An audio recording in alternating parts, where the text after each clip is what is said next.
Ladies and gentlemen, welcome to the press conference of Ben Shelton. First of all, congrats, Ben.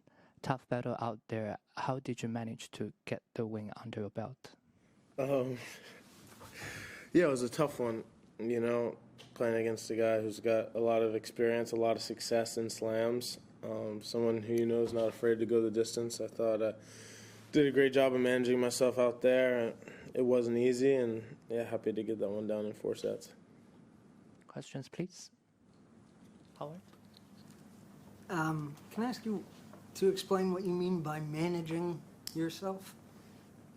Yeah, when you're on a roll like that, 2 sets to love, pretty clinical by 1 break in the first and 2 breaks in the second. To go through a 3rd set, not get broken, and then still lose the set in a tiebreaker is not easy. Felt like he gained a lot of momentum. I thought he played a pretty flawless 3rd set. Was doing a lot of things really, really well into deep in the 4th as well. So that momentum is sometimes tough to manage, tough to deal with when a guy gets on a roll like that. You see 2 sets to love, 2 sets to 1, 2 sets all. You're in a dogfight in the 5th, and I was just happy with the way I executed late in the 4th to put it away. Go for it. Does having so many American men playing well take a bit of pressure off of you, and do you keep up with how your countrymen are performing here at the AO? No, I wouldn't say it takes pressure off.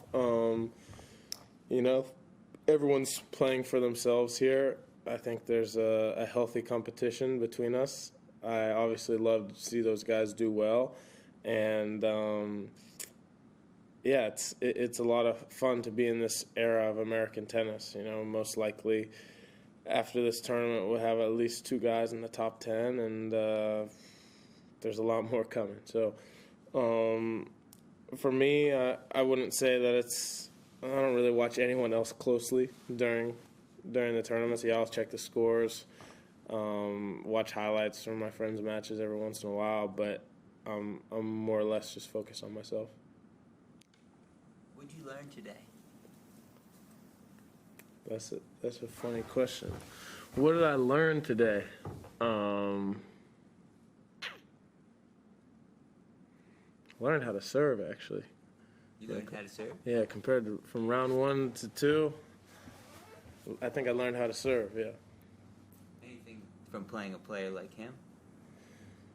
From playing a player like him, yeah, I learned that, I definitely would not have wanted to see that guy in his prime. And I'm not saying that he couldn't get back to that same level, because he showed some stuff today that was really, really tricky to deal with. But obviously I was a young kid watching him in the quarters and semis of slams when I'm sitting on the couch at home, and definitely started seeing some flashbacks today, especially in that 3rd set. I think the way that stays composed and can counterpunch, can play aggressive from the baseline, but patiently aggressive and not overhit, but just make you feel like the court is so big and you have a lot of ground to cover. I thought those were all things that he did a great job of, and I guess, you could say I learned. Last 2, Charlie and Howard. Yeah. How much do you care or worry about head-to-head records when you're playing someone like, I think Lorenzo's won the previous 2 times you've played? Does that bother you? Does that affect how you prepare? Do you try and do things differently?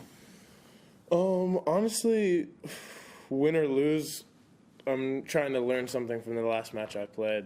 If you won the match before, you know that the guy's going to try to do something different to flip the script. Obviously, if you lost the match, you're the guy who's got to change something up. So I don't really mind either way.